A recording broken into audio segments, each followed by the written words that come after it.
you can make millions of dollars from this.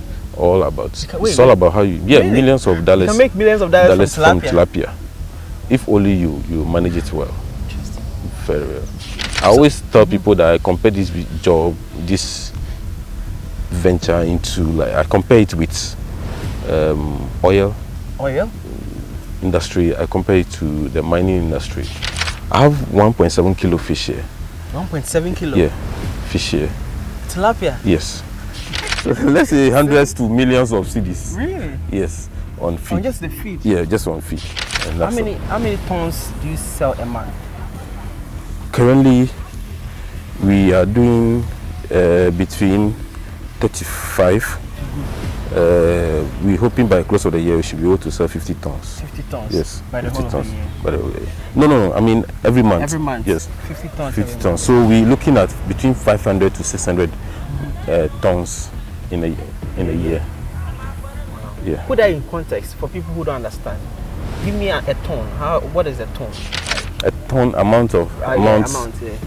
amount currently should be within 37,000 to 41,000 or 41,000. 41,000 per ton. If let's say I want to be a millionaire and I say I want to go into tilapia farming, would you say I should do it? Yes, you should do it. I mean it, and I'm doing it for you. I can be a millionaire from farming tilapia? Yes, you can. The millions of CDs will hit your account depending on how you go about it.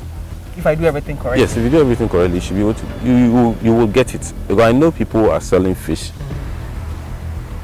in a day, and they are hitting 1 million.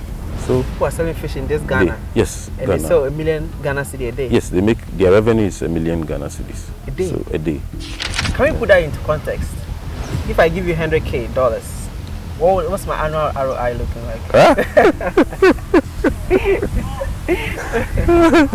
I wouldn't want to give you a high hope, but with your 30% on it, it's assured. Yeah, 30% is assured, because the initial stage, you see, that's what people do. They give you high hope that they'll give you 100% and go, but you've forgotten that the business is not like that. There are always ups and downs here and there. So I remember one Indian man said, life is ups and downs. When life is straight, it means you are dead. You are dead. I like context, right? I'm going to say something. So if me standing here right now, with a proper guidance from you, from professionals, pouring 100K liquidity USD into tilapia farming, will I become a millionaire within the next 5 to 10 years? Yes, you should. That money must convert into millions of dollars. Hello guys, and welcome back again to another amazing episode. And this is a unique episode. Most of you guys are in the diaspora. When we say investment on the continent of Africa here in Ghana, you are thinking about real estate, right? People think that's the only investment you can do here in Ghana and Africa. That's not true. I'm here to tell you, you are mistaken. Today I'm here with someone doing a different kind of investment, farming. So I'm here on a farm, a tilapia farm by the name Dongazi Farms, and I'm here with a CEO. He goes by the name Prosper Gakplaji, and the name, I know I butchered it, I'm sorry, forgive me, but we spoke behind cameras, and the information he shared with me, I'm like, no, my audience needs to hear this. So without further ado, let me invite him on the show. So Mr. Prosper. Yep. CEO of Dongazi Farms. Dongazi Farm. Thank you for allowing us, to have a conversation with you today. Most welcome. You shared a lot of data behind cameras with me. I want you to do the same for the audience and almost open their eyes to this investment opportunity. But before you do that, introduce yourself to them watching you for the first time. Well, you got my name wrong, so let me mention I'm it properly. I'm Prosper Gakplaji, the general manager for Dongazi Farms. We are into tilapia farming from the fingerling stage to the grow out stage. That is for the market. So we don't do feed production. We're only into the rearing of the tilapia. So basically that's what we do. I see. And you started in 2014? Yes, I started in, actually it was way back to 2010. That's where we were doing the preliminaries, we were learning the mistakes and then correcting it. So 2014, that's where we started the actual production. Interesting. And to date. Wow. So It's been a long journey. How many years now? It's been a 15, long- 16 years. Yes. Wow. I want us to dive into the beginning of it, right? How do you even come about the idea of farming tilapia and your journey? I mean, did you study farming in school? And yeah. Actually, I did not study farming in school. I rather did maths. My first degree, I did mathematical science, statistics option. Okay. And then the second degree, I did industrial mathematics. So, how did it come about? It was through conversation with friends. So that was how the whole thing started. Interesting. And then I decided to go by it, but from our discussion. And here I am today with it. 14, 15 So along the years line, I applied the maths in one or two ways to solve the challenges that we face in our daily activities. And it's been good. It's been good. Let's talk about the beginning. How did you start? How many fingerlings of tilapia did you start with? I started with 12,000 fingerlings. 12,000 fingerlings. Okay. That's how I started with.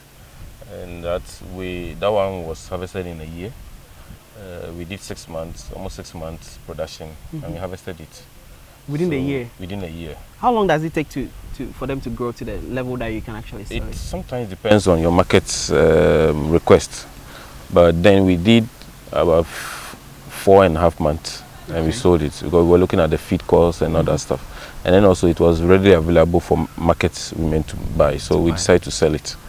So when we did the selling, we reinvest some of the money into the infrastructure of the farm, and then we went in for another one the following year.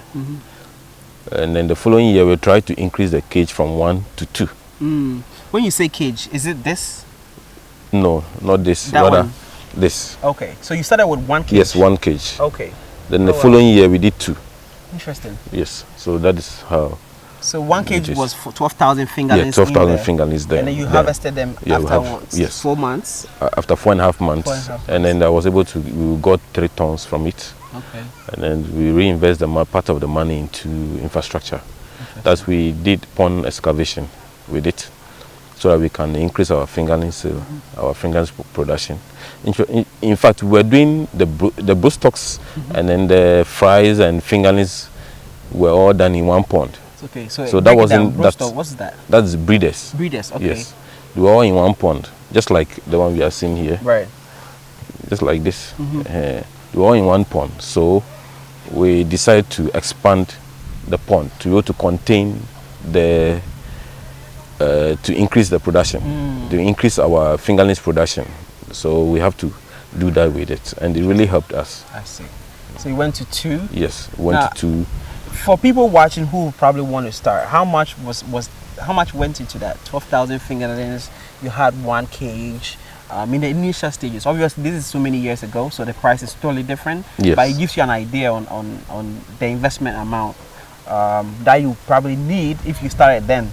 Obviously that would be different now. You can also tell me if someone wants to start now, how much they would need to start. Currently, if you want to start now, at least with a minimum of 100,000, you can be comfortable and you have a good returns from your investment. 100,000 cedis. 100,000 cedis should be able to start with it.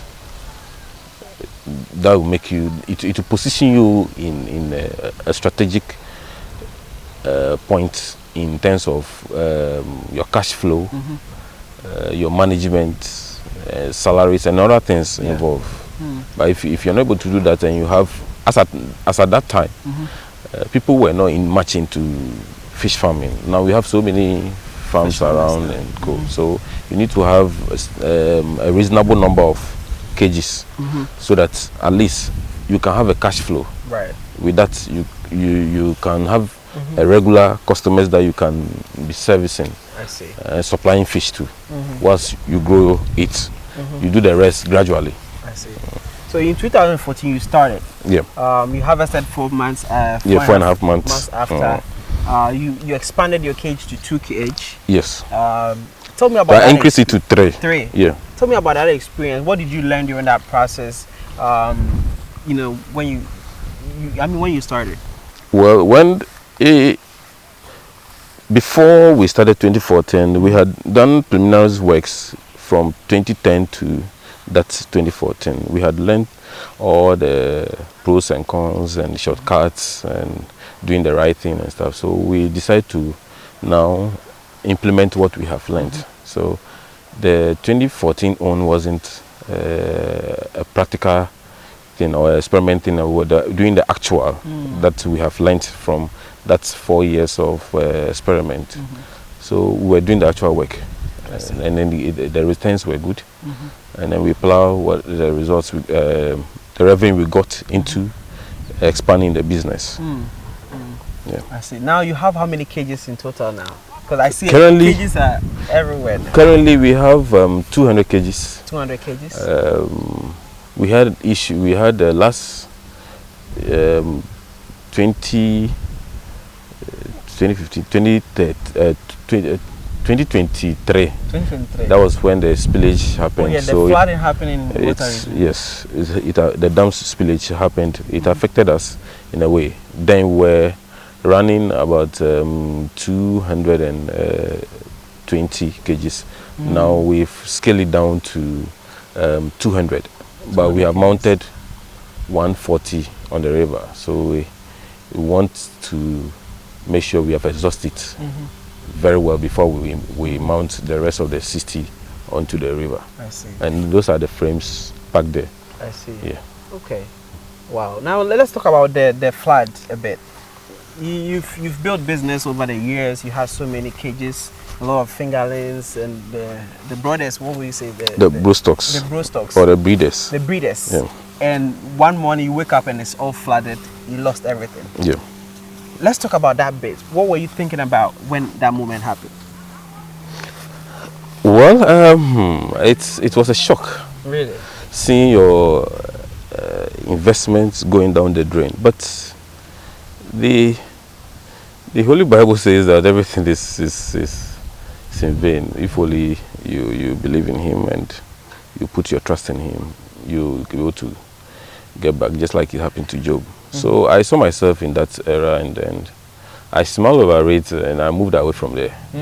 Yes, because it's devastating seeing your property being destroyed, and you can't do anything about it.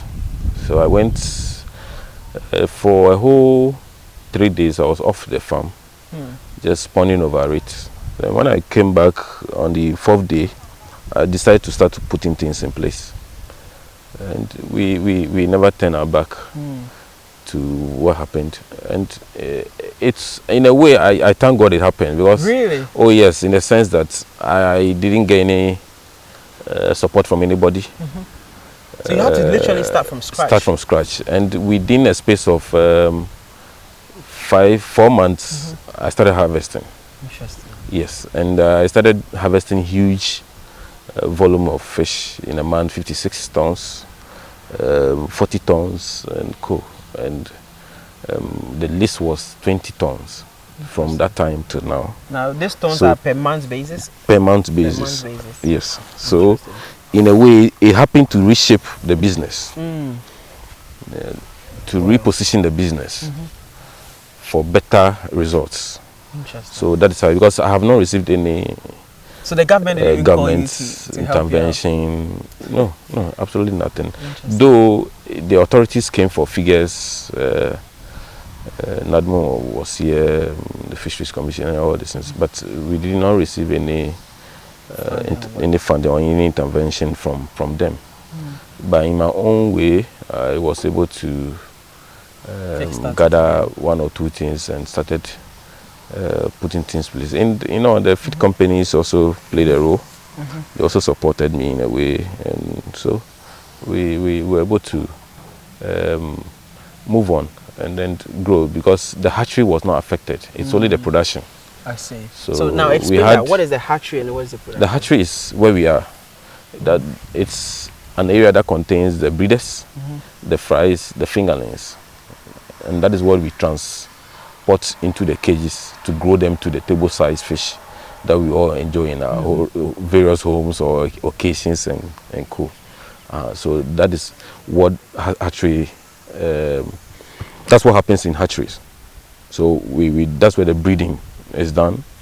They're taking care of the fries, the baby tilapia into the fingerling stage, and then we'll now move them into the cage. So that's what.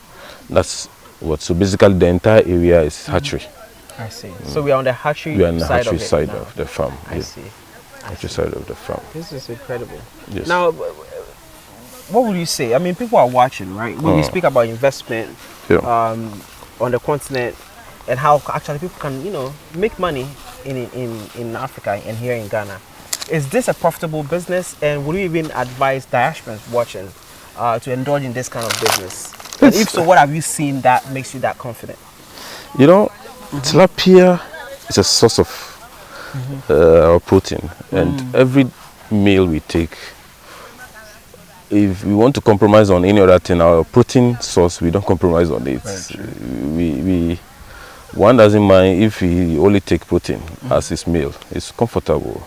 It's okay. He's proud that he's taking protein. So for the tilapia, demand is high, very high. Interesting.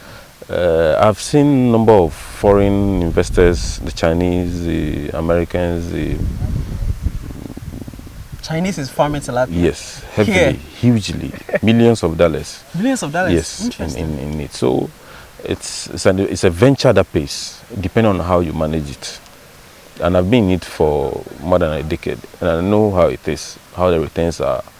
So it pays very well. So all these things that are here, they are from the returns of the business. So it's not money that I've gone for loan or no. It just returns from the business. So it's a good business. It's a good one that you can venture into, depending on how you manage it. You can't be an absentee farmer and expect Say that again. result. You cannot be an absentee farmer. So if you want to be a farmer, you need to be on ground. Good. Or Interesting. you have a reliable management team, and then you take report from them, or you invest into someone's farm that has the right team. The right team to be able to bring returns on your investment, and you will be smiling. Really? It is a good business to venture into. It's all about the management. Yes. It plays a bigger role. Yes. You can make millions of dollars from this.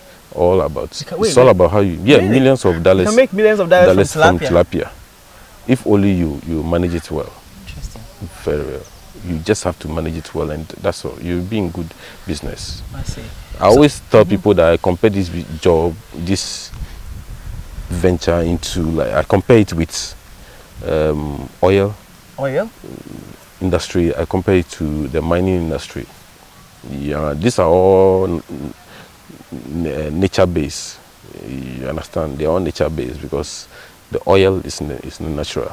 The mineral is also natural, and then the tilapia is also so.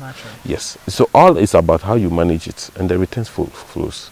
You don't force the returns to come; it comes on its way, and you'll be smiling. You understand? When the figures start trickling in, you'll be smiling. Yes. So it's a profitable business. Very profitable, but it depends on how you manage and how you go about it. That's all. That's what matters. That's what matters. I like that. Yeah. What would be the step-by-step process for a diasporan watching this right now to start farming tilapia? Yes, it's just like the first thing you have to look out for is the land, a right location, devoid of theft issues. The flow of the water is good. You can get the workers. I think those are the basic things that you look out for. When that is done, then now the next thing is the finance. The finance aspect, that you now start to put in the right structures. Then you are good to go. I see. Yes. I see. How many teams did you start with back in? I started with two. Two teams. Two teams. That was 2014. I started with two teams. and now we are 60. You have 60. Yeah. So you have 60 now. 60 employees right now. Yes, right now. Interesting. From 2 to 60. Yeah, 2 to 60. You were speaking to me behind the camera about how you have to let things grow naturally. Yes. And not force it. Yes.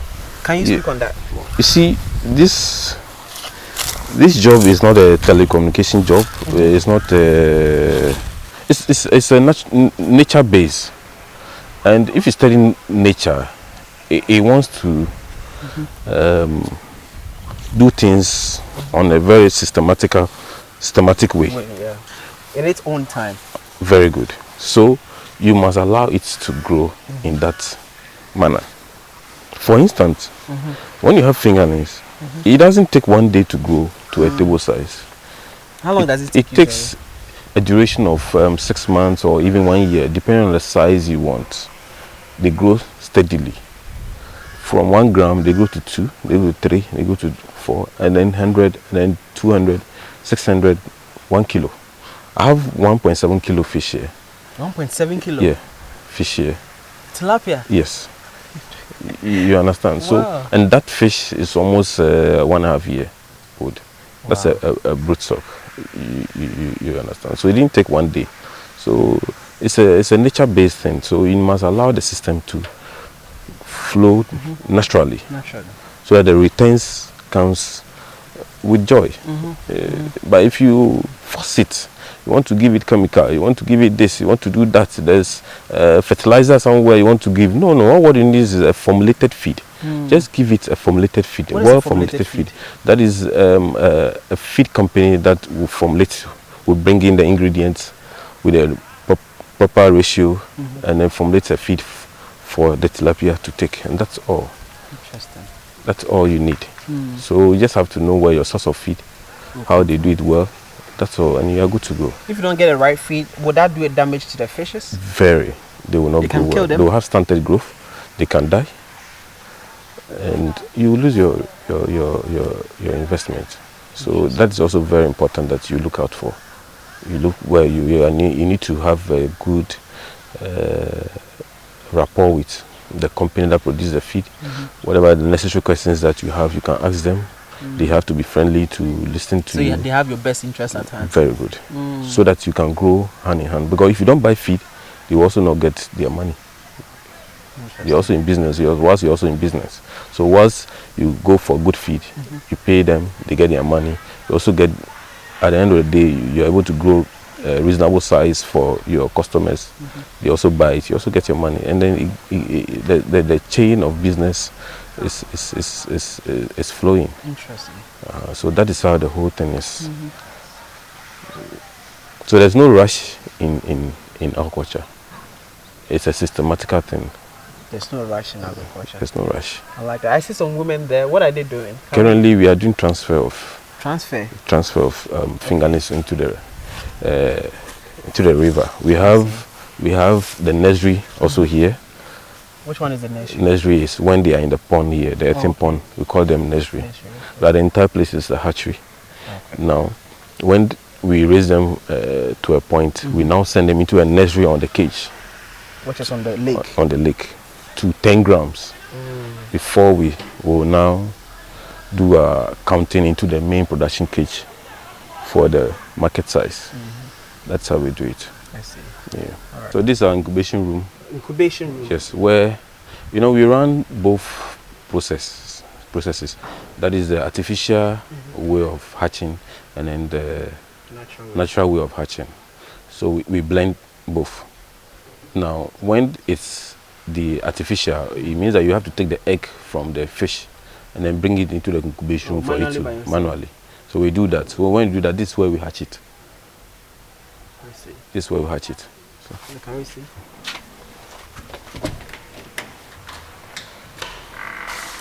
This. Oh wow. Okay. So what is this? Water comes. So water flows through.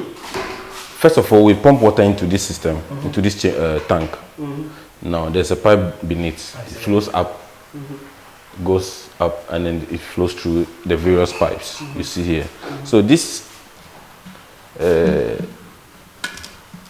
jar contains the egg. You understand? Contains the egg, and then it will be rotating it, then it will be hatching. I see. So when it hatches completely, then we now transfer them into the fries tank. So that's how it runs. It runs for 3 to 5 days, and then we shut it down. Okay. So that's what we do here. Okay. How do you often do this? When do you do this? Basically, we normally run this continuously in the rainy season, where we have low temperature. Okay. So around this time, we allow them to do their natural hatching, and then we collect it. And then by in the rainy season, the temperature is low, so we add this to it. So then they have a lot of eggs. So we add this to it to complete it. Yeah. I prefer to do the natural. The natural. Yeah, the natural. Which is 14 days. So 14 days. Yeah. So averagely, we send 0.3 into the nursery cage in the river, and we grow it to 10 gram. So that is what. So currently we have to zero the water and scale it, and know what estimated fingerlings we are sending into the cage. I see. Yes. So you are weighing them? Yeah, we're weighing it, and that helps us to know the estimated number of fish. Okay. And they're probably all the same size, right? Yes, we grade. We separate the big from the small. That's what we call the grading. So why don't you keep them in here and then transfer them to the river? In the river, you see, tilapia growth is dependent on oxygen. Oxygen? Yes. In the earthen pond, you have oxygen, but you need to, in the daytime, there's oxygen due to photosynthesis and then the growth of algae. They generate a lot of oxygen. But in the night, they take back what they have generated, the oxygen they have generated. And that depletes the oxygen, the dissolved oxygen in the water. In the pond, yeah. Yes. So if that happens, you see them dying the next day, suffocating and dying the next day. So the best is when they get to a certain stage, and it's costly in producing oxygen for them. Okay, you can actually produce artificial oxygen. Yes, that's the line, the pipe you see. Oh, okay. This oxygen line. Oh, I see. This oxygen line. So it's costly. So the best is to grow it to a certain stage where they can withstand the flow of the current, the water current, and then you send them there. You send them there. So it's cheaper. It's cheaper that way. Cheaper that way. So what are some of the challenges you've been through or you faced during this journey farming tilapia? The challenges are enormous. I only want to mention the first challenge, but I'll leave that. Yeah. So let's go to the second one. Is the technical know-how. What do you mean by technical know-how? The workers we work with, you need to train them. For them to understand the process. You know, it's science-based, and the laborers that we use, they are not that educated. Oh, okay. They lack the education on tilapia. So that brings the gap.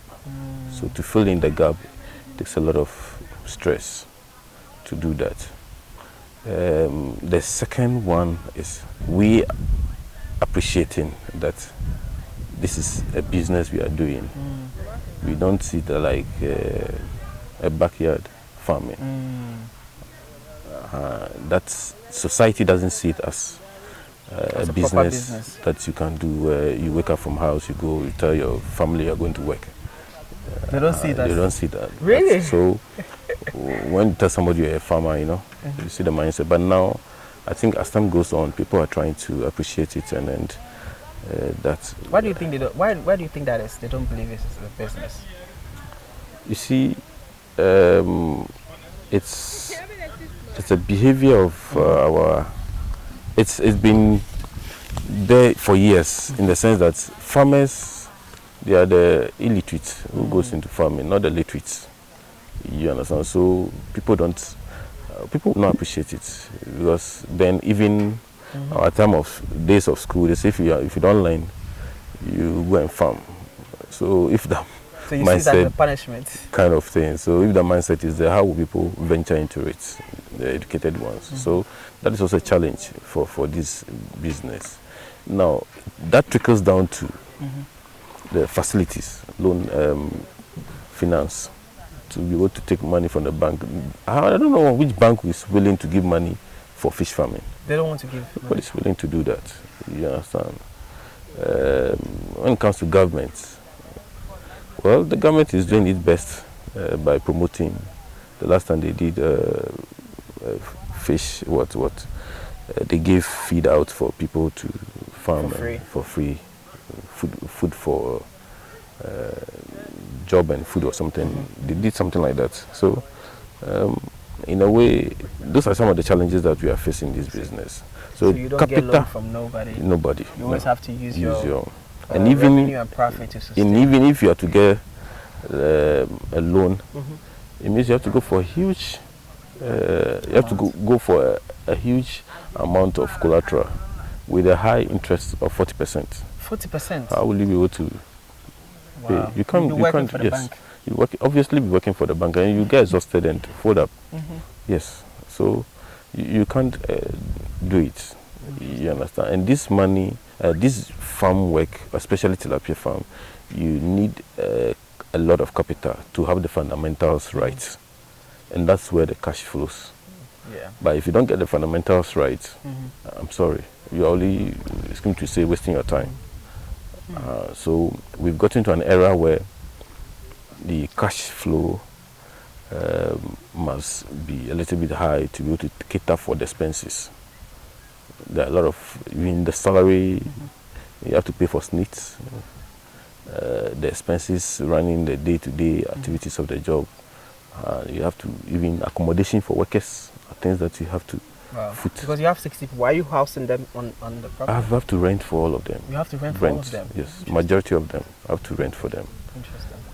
Majority of them, I can say about 90% of the workers. Interesting. I have to Wow. pay for their bill, their rent. See, so all these things are not part of the main operation. See, so it makes it capitally intensive. Can you discuss more numbers to us? Use old data so we can have a contest in terms of what you mean is intensive monthly expenditure looking like to sustain maybe this level of farming 2 years ago. I don't have the figures at hand, but basically you try as much as possible to reduce your expenditure. Your expenditure should be about 20% of your income, because the feed is taking about 70%, because you need to buy feed ahead of time. You see, it's a continuous production, so you need to always buy feed ahead of time. So when you overspend, if you exceed more than 25%, then it means that you are eating into feed cost. So your expenditure should be within 20% less. Then that one you are good to go. So that the remaining 10% will be a plus or minus for the for the business. But if you exceed 20%, that means that there's going to be a challenge, because 70% goes for, even 70 plus goes for feed. And the feed consumption is dependent on the weather. If the weather, you have a good, the temperature is okay, about 30%, 30% degrees, and so they eat a lot. Oh, okay. But when it's less than that, or maybe 25%, they don't eat. So that one you can be able to. But when the temperature is high, they consume more, and you must give them, and they grow faster around that period. You understand? So you have to spend a lot of you have to spend. So if you are in that weather and you overspend your. How many figures do you spend on feeds? Let's say hundreds to millions of cedis. Really? Yes, on feed. On just the feed? Yeah, just on feed. Wow. Yes, you see. But then they will grow. Oh, sure. You they'll grow. You have. Then again, the disease aspect too is challenge. Yeah, they have disease. Yes, they have disease. Steroids. They have disease. Fungal infections. They have disease. They are living things. So all what you must do is that you must be able to do a good feed management. You have to have a good feed management. Your water quality is key. You don't compromise on these two things. When you do that, then you can be able to overcome the disease aspect. But if you do don't, do they do the medicines? no medicine. Really? Yeah, we don't. Sorry, That was careful. no medicine. No medicine. In fact, if they are in the pond and you notice that they have tail rot disease or fungal infection, You take them out. what I do is that if they are mortality, we take them out. If they are not, you see the signs on them, then go for neem tree. Neem tree. Yeah, Okay. you put them in it, because neem tree extract has antiviral and an So when they antifungal. eat it, it's cleansed them. Yes. Interesting. Wow. So that's what we do. And also for transfer, we use only salt. We use salt to transfer it into the various cages. Even if we sell to people, we still use salt, only salt, normal table sauce. That's So what you put we it use. in the water. Yeah, we dissolve it, and we have a calculation that we do, and then we fetch it into the container that is transferring it. And that's How many tons do you sell a month? currently we are doing between 35. We're hoping by the close of the year we should be able to sell 50 tons. 50 tons. Yes, By the 50 whole of tons. the year. By the whole year. No. I mean every month. Every month. Yes, 50 tons. 50 every tons. So we're looking at between 500 to 600 tons in a year. Wow. Yeah. Put that in context for people who don't understand. Give me a ton. What is a ton like? A ton amount of Amount. currently should be within 30, let's say 37,000 to 41,000 or 41,000 41,000 per Ghana ton. cedis per ton. Interesting. Yeah, per Who ton. are the kind of people who buy from you? Yeah, the market women, the individuals, the hotels, institutions. So basically, they are the ones that come and buy, and they buy right from the farm, fresh. From the river. Yes. I see you have a farmer's Yes. market. Yes. I see. Yeah, That's we where they call pick it the up post from. harvest. Yes. Post harvest. Post harvest building. That's where they pick it, and then they come to buy. So we have, and normally we have a niche market. Okay. We don't want to follow crowd. We want to create our own business. So we sell on a big market days, 2 market days. So, and interestingly, they run every 2 days. So we every sell 2 days there's a every market 2 day. days. We sell. So within the 2 days, if we have a buyer who shows interest to buy in certain amounts, we sell. I see. Yes. Okay. So in certain times, in a whole week, we are selling. So it also depends on that period. If let's say I want to be a millionaire, and I say I want to go into tilapia farming, would you say I should do it? Yes, you should do it. I mean it, and I'm doing it for I you. can be a millionaire from farming Yes, tilapia. you can. Your millions of CDs will hit your account depending on how you go about it. If I do everything correctly. Yes, if you do everything correctly, you should be able to. You will get it. Because I know people who are selling fish in a day, and they are hitting 1 million. So people are selling fish in this Ghana. Yes, And Ghana. they sell 1 million Ghana cedi a day. Yes, they make their revenue is 1 million Ghana cedis. A day? So a day. So it's Am possible. I in the wrong business? It's possible because the demand is very high, and you're not even exporting it. It's internally consumed. Meaning Ghanaians are consuming it. everything. You don't even have to export it to get your money. We haven't gotten there. Wow. We haven't gotten there. It's local consumption. Interesting. Yes, local consumption. It's all about local consumption. So it's possible. So you're welcome to join me, and I want to join you because I know people watching. I had a lady who called me one day, and she's a diasporan, a Ghanaian who traveled abroad, lived their life there in America, and I mean they've seen a lot of videos here in Ghana, diasporans moving back, and they are thriving. And she's like, look, I see it, I'm very happy, but I get jealous. Why? Because I don't know what to do moving back. I have a little bit of money, not crazy money, but I don't know where to start from. Right, so obviously people watching want to indulge in this kind of business. You see that they don't know where to start from, how to start it. What would you say to people like that? Well, the first thing is they should just investigate investigate. Yes, the one you are going to partner with or invest into, or whichever means that you do this thing. If you are satisfied, you do the necessary documentations, and then you invest into it. So it's I think they should make the effort. Yes, there's no harm in trying. If you fail, rise again, start and do something. Just like you bounce back when you lost everything. Yes, I lost everything, but yeah, I'm counting even double what I lost. What you were making before. Yes, so they shouldn't give up. If you are in the diaspora and then you have the idea or you have the concept of doing something, come out, search for a farm or a company or whatever you want to invest into. Just investigate about them and know that they exist. Visit the farm, go through their books, whatever they are doing and stuff, and then you sit down with the person and then go into an agreement, and you enjoy it. Because I know one woman who came here recently to search for me. She's into vegetables, and interestingly enough, the people who are her financiers, she according to her, she only know one person. There are two, but the main financier, she doesn't know the person. Yeah, she doesn't know the person.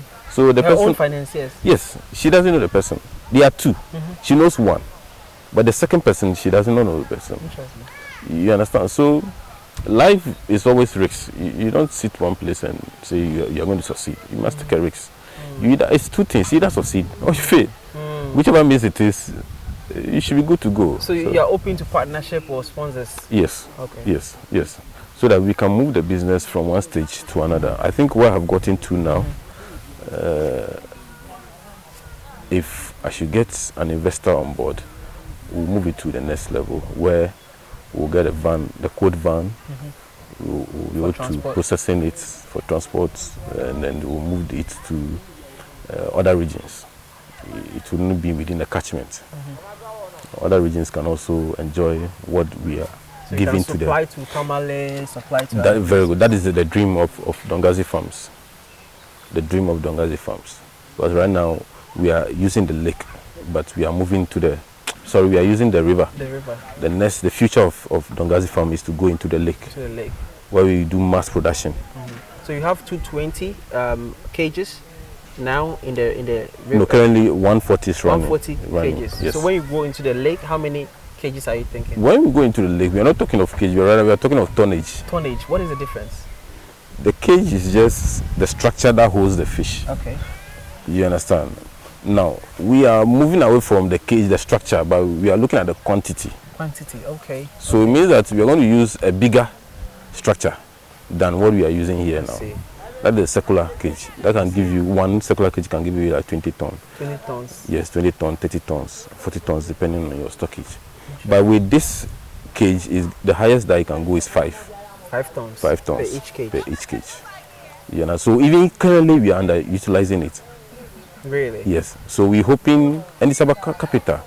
So we're hoping by next year when we either we get an investor or we still plow our returns into the business until we start to sell the 100 tons, which we are capable of. I see. With what what you're producing, right? With the amenities we have, we can sell to 100 tons. But it's about capital for especially the feed. Especially, it takes a lot. Have you thought about producing the feed yourself? Currently, what would it take? Currently, no. It takes a lot of expertise and the source of raw material. So it's something that I'm not even thinking about now. I'm only looking at production of tilapia, table-sized tilapia now. So maybe probably in 10 years or 15 years time, maybe we might be considering that. That brings me to my next question. Where do you see Dongazi farm in the next 5 to 10 years? The next 5 years, we should start our production in the lake. In the lake. And then we should be doing about 200 tons. 200 tons a month. So if you do that, it means that we are going to be in annually, that will be almost over 2,000 tons. 2,000 tons annually. Tilapia. Yeah. Projection 5 years. That's 5 years. 5 years. Incredible. Yes. So that is what we're looking at. And in 10 years to come, we should be doing like 500, 600 tons per month. Per month. Yes. Now the way he says very quietly, and this is millions, man. Oh yeah, that's a lot of money. This is millions. Because with 100 tons, Yeah. that is 4 million Ghana cedis. Yeah. Revenue. 100 tons, 4 million. Yes, Ghana between 3.7 to 4 million Ghana cedis. Interesting. Yeah. So it's all about how you play your cards well. Let's say someone want to go into it as not a beginner but a pro who have liquidity to spare. Probably start with your level where you are now. Liquidity is not the issue. I'm just asking. What is the entry point? You can begin with I think 10 million. 10 million cities? Yes, 10 million cedis you start with. What is 10 like million. what? $1 million? Yeah, 10 million. 10 million cedis you should start with. But it will not be up to what you have, but at least it's manageable, where you give yourself a period of 3-5 years to reach where this is. It's better. I don't believe in huge kind of, yes, because it's a lot to manage. Yes, a lot to manage. So you always there'll be a lot of advise lapses. small, Yes, gradual there'll be a lot of lapses along the line. One is very huge, but And if the it's loss is also big. very good. So if your hand can, you can hold, you can be able to how do you call Manage. it? It's within your Contain strength. it, If you can be able to contain it, it's within your strength. Go for it. But if it's not, don't insist that you must. No, just start whatever strength that you can be able to manage. Just start from there, and then the rest will follow. If you can manage 10 tons, don't exceed going for 30 tons. No, start with do it. you more harm than Yes. more harm than good. You will do, and this is money involving, and the losses are very huge. So just go for the 10 and manage the 10. Once the 10 keeps trickling in, then the rest of the 20 will follow. Because it's going to be a gradual thing, so you'll be building up. So it's going to be a build up. So if you start from the 20, the 30, and you're not able to manage it, even the 10 that you are even managing, you can manage. You will not even get it from the 30. So it's better you start from manage what it well with 10. You can get more you from can 10 more. than Yes, 30. yes, I see. yes. Interesting. I wouldn't have believed that you could get this amount of money from Oh yeah, you can. tilapia. There's so much money you can make out of fish farming, but it's all about the human management. Let's talk about that. I mean, with 60 people, that's a lot of people. No, it's a lot. You know, when the month is when we are in the 20th of the month, and I start having headache. Can you imagine how much you're paying for salary and everything? I start having headache. So, salary I try as much as possible to pay within the strength of the company. And one thing I thank my workers that they appreciate it. They understand the situation, and I let them understand what is going on. So as I keep doing that, they grow with me. You understand? You mentioned when the flood happened, you lost a lot. Yes, when the flood happened, I didn't lay my workers off. They all stayed. Rather, I slashed down the salary into half, and I paid that for 2 months. And they stayed with you because they are on the journey with you. Yes. They feel part of it. Yes, they feel part of it, and they appreciate it, and then they are proud that they are part of a young generation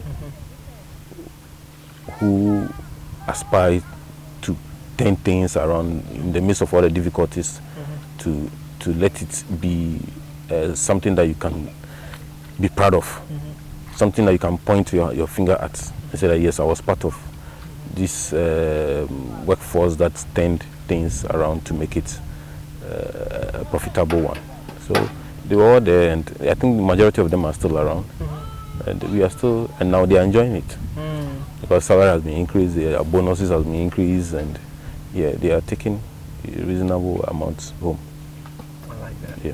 Now he looks very young. He's very humble. With grey hair. So you might not think he's a millionaire, but trust me, this guy has money.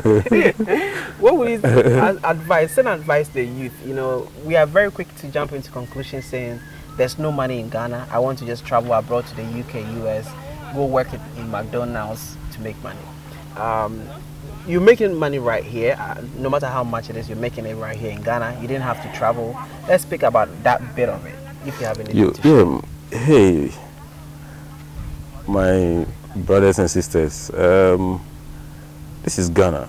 Ghana for us all. You can make it depending on your mindset, how you tune your mind. But if you still believe traveling to Europe, America is where your dream is, fine. I wish you the best and safe journey. But those who think of staying in Ghana, dream big. But you dream big, you start small. Yes, dream big, but start small.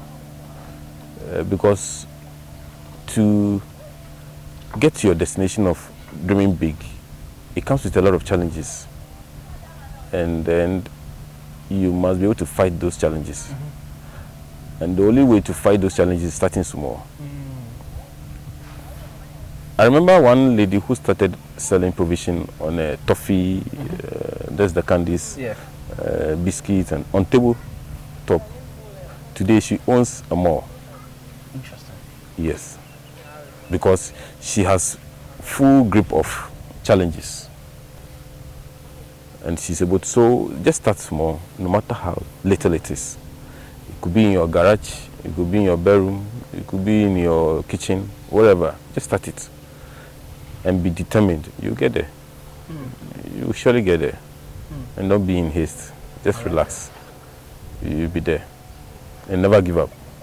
Just relax, you'll be there. And never give up. I like that. That's a very powerful message.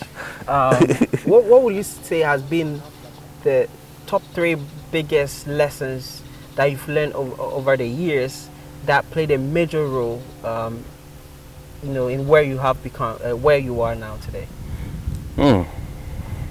I think one is don't be in competition. Don't be in competition? Yes. No, what you want. But just don't be in competition. Never give up. And givers never lack. Givers never lack. Yes. Wow. Elaborate on the givers never lack. Yes, whoever gives, you see, sometimes when we give, give passionately. Don't give with expecting something. Expectations. Yes, just give. Sometimes you give. Those you give, you've forgotten them. You don't know them, but they remember what you've done for them. In one way or the other, they solve a problem for you. Probably you may not even know. Yes. Sometimes too, people you help, they don't come back to show gratitude. The Almighty God yourself they did it will show it through somebody. Yes, through somebody will help you out. So you will never lack. It's like it's a reserve you have. So whenever you need it, you fall on it, you take it. But it doesn't mean when you give, you should expect something. You should always want a shortcut, or you should, now I've given, so I'm expecting. No. You should just strive. The entitlement. Yes, you should keep working hard. You should keep doing what you must do to do things, to turn around things. And your giving should just be for a fun of it. And make sure when you are giving, you are giving for the purpose of just giving sake. Yes, you are giving. No, you are giving to solve a problem. Okay. So make sure that problem is solved. You understand? Somebody comes to you that is hungry. Just an example. You give the money to the person goes to buy a drink. Oh, so you have to make sure that whatever it goes to solve that problem. It's something my dad told me, and initially I thought he was not right, but later I realized it is true. He was saying the truth. Yes, because when you give, the person is going to pay school fees. You've given the money to the person to pay school fees. You must. It's the next job of yours is to make sure that that money. You have to find out if it was used for exactly what you said it would be used for. Interesting. Yes. You don't just give that you are giving to the person, just giving sake. No, you must follow. and make sure that that money goes to the appropriate place. You understand? So it's complete your responsibility, because God is using you to solve a problem. So if he's using you, it is your responsibility to make sure that that problem is solved. Exactly. If not, it would have gone to somebody else. But now that it's at your doorstep, it means that you have to solve it. So you don't just give it out and say that I've given, so that's the end of it. When you do that, people will take things for granted, and then the purpose of that for you solving that problem will still be hanging. It will not be. So you have not achieved anything. And the person will even appreciate it. Good. You've only solved the problem halfway. It's not completed. You know. So I do that a lot. So when somebody comes for this, I make sure I make a follow-up, just to make sure that the purpose of it is solved. That's all. I like and then that. you leave the rest. I like that. Yeah. You're very inspiring. What do you wish you knew before you started this tilapia farming?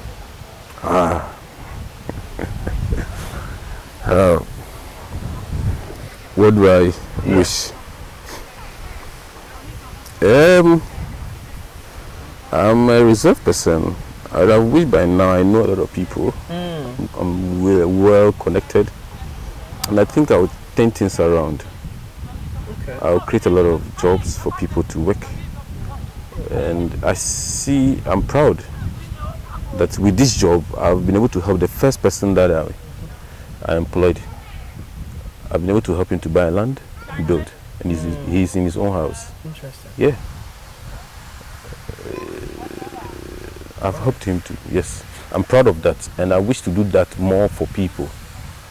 Through me, at least he can put food on table for his family to eat. Through me, he's been able to acquire his house where he will lay his head and sleep peacefully. Through me, he can acquire a means of transport. Yes, that is a joy, that is a pride, you know. So that is what I think, and I'm working on it now, at least to know. You see, we say too much of knowing people is not good, but tell hey, you need to keep knowing. In the era of connecting. Yes, connection. You know, you need to know people, and people will know you, and they are willing to help you solve problems, and that's your voice will be heard. The challenges that you've been able to identify, somebody will hear it and come to assist you to solve that problem, and then the world will be a beautiful place for us all to live. But if I had known that is the power of it, I would have started long ago, by not being reserved and that kind of, you know. But it's not late. Yes. Can we put that into context? If I give you $100K, what's my annual ROI looking like? I wouldn't want to give you a high hope, but with your 30% on it, it's assured. Yeah, 30% is assured, because the initial stage, you see, that's what people do. They give you high hope that they'll give you 100% and go, but you've forgotten that the business is not like that. There are always ups and downs here and there. So I remember one Indian man said, life is ups and downs.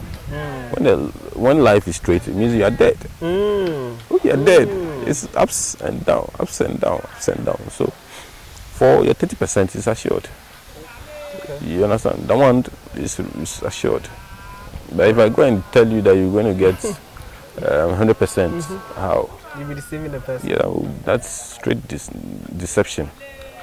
So if it happens, we have other distance. Why not? I should be fair enough to tell you, okay, we've been able to get this. So for that matter, at least we should get some 5% on it on this. Because when I'm fair to you, the mindset about me will change. You understand? And then that even strengthen the bond we have. That this guy, I've been able to go in agreement with him, and now he able to deliver and even give me access. Because the year was good. So I should be able to come out and tell her, okay, the year was good. For that matter, maybe some 5% or 10% or whatever percentage it is that I think I can give you, which will not affect the business. I should be able to do that. Incredible. Yes. If I'm not able to do that, then I think there's a question mark somewhere. Yeah. That should be business. You know, it should be. Let's be fair to the game. When we are always fair, I believe in the good relationship I have with you is more bigger than the amount of money I'll have in my account. Yeah, that's very important. You understand? Yeah. Yeah, relationship are worthier than Less money. money. You understand? So, as I already said, that has been my challenge. Now that I have knew that is the solution to business that can expand and grow. I don't think this is the time for me to Hide. no, not even hide. Yeah. This is the time for me to come out from my shell and be more friendly and make more friends, good or bad. Just make the friends, and that's all. I like that. You understand? I like context, right? I'm going to say something. So if me standing here right now, with a proper guidance from you, from professionals, pouring 100K liquidity USD into tilapia farming, will I become a millionaire within the next 5 to 10 years? Yes, you should. That money must convert into millions of dollars. It should. You see, it is. That's why I always love cash flow. Cash flow. You understand? You turn it cash around. It's cash flow intensive. Yes. Yes, very, very intensive. If you have it in the cash flow form, to get a point where you can be able to take your principals out and then allow the business to be on its own, and then you see it flowing that way. But if it's not in the cash flow where it's once a while, you harvest today, then it goes to another 3-4 months. No, because the price of feed keeps changing, and a whole lot of worker salaries and a whole lot of things, and it could happen that one particular cage you lose everything. Yeah, you were telling me theft. Good. So what about if it happens that way? It means that you're That means you down. can meet targets. Good. But now that I have it in that number, it becomes insignificant. The other ones are able to sell it, they're able to flash it out. Yeah, so you're still in business and growing. So that is the secret about the whole thing. So that is why it is capital intensive. You can't do one and enjoy it. How do you pay salary for 6 months before you harvest one? How are you going to? No. It should be continuous. And even one cage, it's not advisable to use one person. Yes, you cannot employ one person. I started with 2 people, 2 workers. Even in the very beginning with just one cage. Yes, just one cage. You understand? Because it is a continuous job. You cannot have one, and if the person is sick, what are you going to do? How? So it doesn't mean the whole day the fish will not eat, or the whole 2 days, 3 days. No, it's a continuous job. So here we don't close. We work 24/7. No, 24/7. We have the night shift, we have the day shift. We run only off. Like weekends, nobody. No, every day there is somebody here. Yeah, I like that. we work throughout, just like hospital. The doors of hospitals don't close. Doesn't close. Yes, I like that. Guys, if you enjoyed this episode, make sure to leave a like, comment down below what you enjoyed about this episode, and I'm going to leave his information on the screen and also in the description. Feel free to reach out to him, even to purchase some of the product or even partnership, whatnot. And I've learned a lot, guys. Now I'm thinking to start my own tilapia farm now. How about getting the land in the Volta region? Is it going to be easy? What's the right way to go about it? The right way to see the appropriate person is the chief, the individual, or a community. Just the right person, people who rightly own the land, and I think you'll be okay. Yes, it's meeting you being able to meet the right 4 people is yes, it's what matters. So, how many acres is this farm on? This particular one? This is 7 acres land. Okay. Wow. You're on 7 acres, and I think majority of the areas we have tanks like this, and then we have the earthen ponds on it. I see. So the rest of the land is occupied by structures, the warehouse, offices, change room, and then the sales point, that's the post-harvest. Post-harvest. Yes. I see. Yeah. Now I see the tank has different shapes. There's a round one. Yeah, the circular one. And there's rectangle. What's the difference? Well, this is we have BT1, and then the rest follows. This is a broodstock tank that contains breeders, the male, female. This is what it contains. And then we have the fries, the fingerlings tank. They also contains the fries. That's the babies. They grow to become the fingerlings.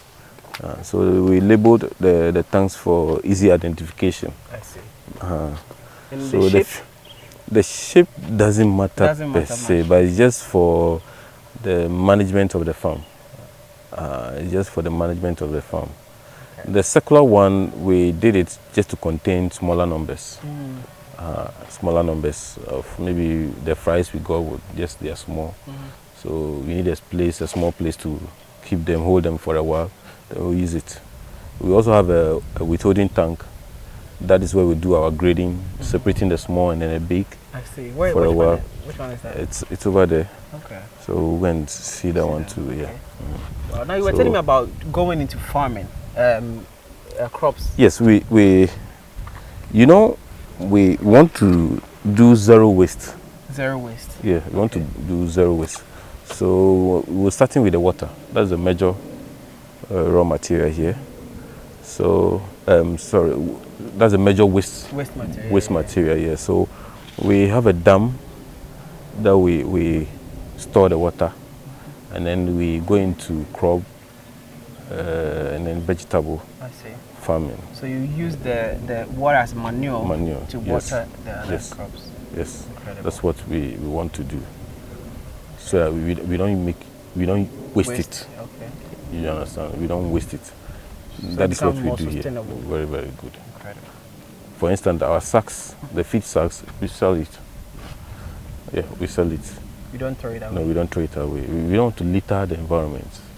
You understand? Yeah, it's pretty neat, by the way. Thank you. Yeah. We don't want to litter the environment, the guts and all those things. So we keep making sure that we are adding value to whatever waste we have.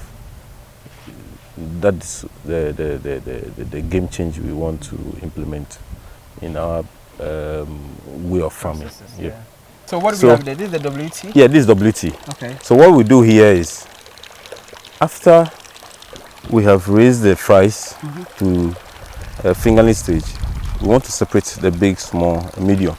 So we bring it here to do that. So that's the purpose of WT. So it will hold it for a while before we now transfer. To the lake? No, not to the lake, to the earthen pond. Earthen pond. To raise it for a while before we now send it to there. Or if there is no space in the earthen pond, then we send it to the lake directly. Okay.